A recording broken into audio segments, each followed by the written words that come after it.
white supremacists are scared to death of the census findings. White supremacists saw this approaching from a distance: the browning of America, the shrinking of the white population, and the explosion of the mixed race population. And they did everything they could try to stop it. But they couldn't. It was like a big freight train coming down the track at full speed, heading right at them. They tried to clamp down on immigration, both lawful and unlawful. They waged a propaganda war against abortion, and they lobbied for traditional family values in the hopes of persuading more white women to have more babies.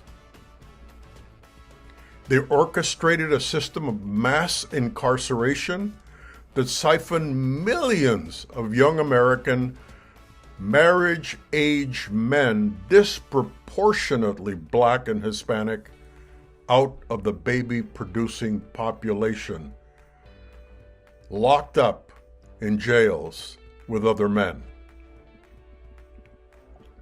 They refused to pass gun control.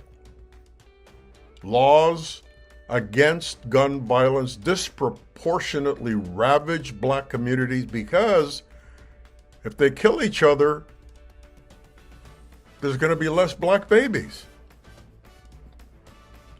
On every level, in every way, these forces were wittingly or not worked up to prevent the non-white population from growing, and yet we did anyway.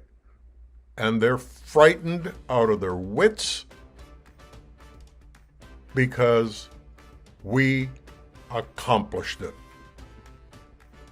Hispanics accounted for about half the country's growth over the past decade, up by about 23%. That's a huge number. The Asian population grew faster than expected, up by about 36%, but obviously they're a smaller group of people. But a combined Hispanic and Asian rise makes up 1/5 of the country's total. Nearly 1 in 4 Americans now identify themselves as Hispanic or Asian. And when you throw in the Black community and the Native American community and the communities of color and of mixed race, oh, it is an awesome amount of future voters that are going to change the face of America. And supremacists are just like a thunderbolt hit them. They don't know what to do. The Black population grew by 6%, an increase that represented about 1/10 of the country's growth. So the Blacks are about 10%. The Asians and the Hispanics are 23%. That's 33%. And when you add in the Native Americans and all the other mixed race people in the country, oh, are you facing a change in American demographics that's never, ever happened in the United States. Americans who identified as non-Hispanic and have more than one race or mixed race rose the fastest of all the groups, jumping to 13.5 million Americans from 6 million. That's over 50%. Awesome.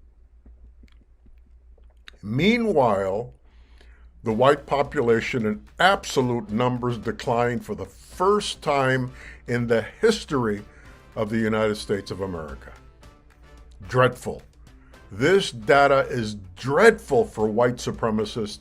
They see this kind of change as a monumental threat.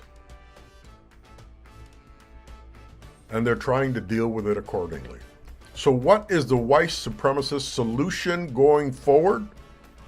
They lost the numbers. That they can't catch up. They already lost it. They're on the way to being a minority, and they know it. There's no way that they can reverse this trend. It's coming too fast. It's a train. You can't stop it on a dime. You can't do crazy things because the train is going to come anyway. So, well, population size helps determine the power you wield. So the only desperation option left to white supremacists now is to find ways to help white people maintain their grip on power even as they become a minority for the first time in U.S. history. And the best way to do that is to deny as many minorities as possible access to power. We're now seeing a shocking, blatant attempt at voter suppression across the country. And I believe that this is just the start of something, not the end of it. We're in the very early stages of a racial war. And I'm not talking I'm not talking violence, not from the minority community, maybe from the white supremacist community, but we will not initiate anything of the sort. We're a peaceful people, always have been. Look at the suffering that blacks have tolerated for so many, many, many decades, hundreds of years. And all they tried to do was just try to achieve freedom. They didn't go on mass murders and killings or anything of the sort. Hispanics never did. White people have, though, throughout history. So the efforts to disenfranchise minority voters will grow only more brazen as the white power movement becomes more desperate. And they will become more desperate because they can't out-baby us. It's too late. We're likely to see this trend in full swing as the redistricting process gets underway. Be aware of what they're doing. The fact that much of the population growth over the past 10 years, this is very important. I'm going to repeat it. The fact that much of the population growth over the last 10 years occurred in the Sun Belt of the United States, where the Republicans control redistricting, gives Republicans who are overwhelmingly white, and that's a conservative word. It's not overwhelmingly white. It's totally white except for a few people of color. Few. You can count them between your fingers in power. You can count them on your fingers and your toes. And I don't think you're going to count them all. Yet, another chance to preserve their political power in the face of unfavorable and devastating demographic changes. They're going to get very desperate. As the non-white population grows, these Sun Belt states, so does their political power. In response, many of these states are now trying to suppress non-white votes because they know that these states that they control, non-white populations are growing astronomically fast in their face, in their states, where they have the political power.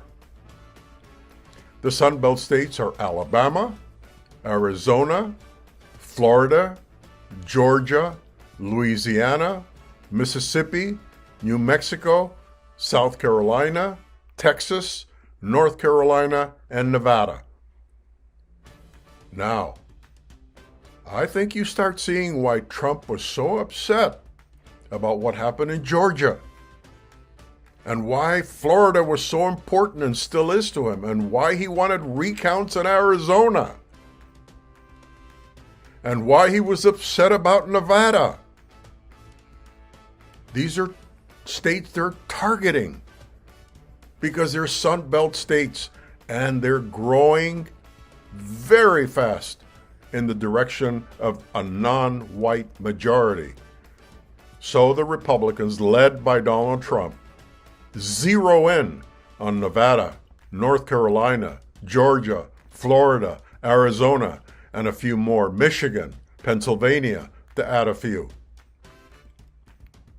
Importantly, remember that the Republican Party is leaning towards a takeover of both houses of Congress in 2022 and the presidency in 2024, with the intent of changing our system of government from a democracy to an autocracy. And they'll tell you that. According to Google, an autocracy is a system of government governed by one person or group with absolute power. The reverse of a democracy.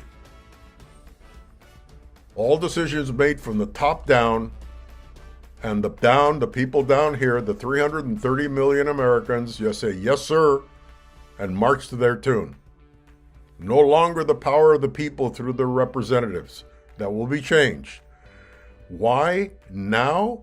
Understand what's happening. The demographic changes have the supremacist movement absolutely going berserk. They are going to try everything they can. They already did. They attacked the Capitol to prevent the democratically elected President of the United States, Joe Biden, from taking power. That should let you know what they're willing to do. This was all done by their leader, Donald Trump. And guess what? Fox News cable star Tucker Carlson will visit or has visited Hungary. And he is Trump's voice in this right-wing network. So what's a big deal? He's a radio announcer. Yes. But millions of people listen to Fox. A third of the population, 2/3 don't. They listen to reasonable programs. But a third are very much involved in listening to Fox News. That's where they brainwash them. That's where they repeat things over and over and over and over and over and over. So by the time the 2022 election comes, they have already, like dough being prepared to be thrown into the oven and cooked to any shape they want, is already accomplished. The dough makers, the ones that are kneading the dough, are these radio announcers, radio barkers on Fox News. The most important one, Tucker Carlson. And guess what? Why do you think he's visiting Hungary? And Republicans are very quiet about this visit. And if you ask, a few of them will tell you that they're praising the autocratic leader, Viktor Orban, as an excellent leader that has done very positive things for Hungarians. Now, what is Orban's most noted accomplishment in Hungary?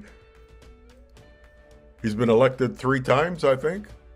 Twice, and he's on his 3rd time. Or 3rd term. He's been elected twice, but that's a total of 3 terms. He was famous for instituting constitutional and legislative reforms in Hungary. In other words, he changed the Constitution and the way the legislature worked in Hungary. Who's our legislature? Congress. That's the legislative branch, right? The executive branch is a president's branch. The legislative branch is the House of Representatives and the Senate, Congress. Both houses together are called Congress. They're our legislative branch. Well, why do you think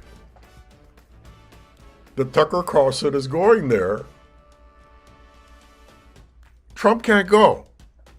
And the famous politicians in the Republican Party have to be very careful. They can't appear to be coming out of airplanes in Hungary because it's going to look weird. What are you doing in an autocratic means dictatorship? What are you doing landing in a dictatorship to learn what? So they're sending their communication arm to learn as much as they can about how did you do this, Orban? How did you change that country, change its constitution and its legislative procedures, how you deal with laws, how you present them, how you make them legal, who votes, who doesn't vote, what votes count, so you get the results you're looking for. How did you do this, Orban? Whisper it to me so I can take it back to our leader in Mar-a-Lago and give him the details, because he can't come. If he comes, it'll be too negative. The Democrats will use it against him. And then we're going to have a problem during the election. So I'm coming in like I'm an entertainer, and I'm going to take back all the information you give me, sit down with Trump, our leader, feed it to him, and then he'll run it by his allies in the Republican Party, which is basically a white, male, autocratic party that wants to change the United States of America because it's not in their interest anymore. They don't have babies at the rate we do, so they have to disappear that advantage to keep the power. Now understand one thing. This is happening. This is happening right now as you're sitting at your dinner tables, eating peacefully at home. This is happening behind your backs. And it's going to hit you square in the face during the 2022 election. And by the time, if they get the power of the legislative branch, which is they're shooting for, because that's the first thing, change the legislative process in America. Because if you can do that and get the president elected in the next election, you can change everything. That's the end of democracy. And remember one thing, people with power historically fight to the end to maintain it. This is not going to be a peaceful situation. They've already said so. Why do you think they're going around attacking the Capitol? Why do you think there's militia groups? Is that democratic? The Proud Boys is democratic? The Oath Keepers are Democrats? A democratic process that our founders set up? And that for 250 years has made this the most powerful country in the world? Because a shrinking group of people want to maintain power and tell everybody else what to do, even though they now are going to become the majority because they're scared. Now remember, you got to be very careful when you corral a scared animal. A scared animal is going to do everything to protect himself because he's going to say, hey, I'm going to die if I don't defend myself.